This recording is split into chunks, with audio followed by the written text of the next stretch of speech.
এই দেশ, এই দেশের মাটি, মানুষই আমার সবকিছু।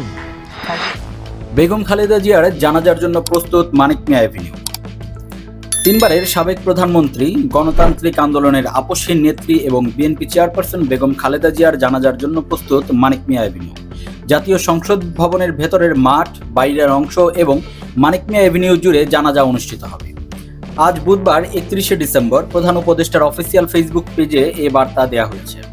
প্রধান উপদেষ্টা ফেসবুক পেজ থেকে জানানো হয়েছে, বাংলাদেশের জাতীয় নেতাকে সর্বস্তরের জনগণ যাতে নির্বিঘ্নে সম্মান জানাতে পারেন এবং তার জানাজায় অংশ নিতে পারেন, সেজন্য যাবতীয় প্রস্তুতি সম্পন্ন করা হয়েছে।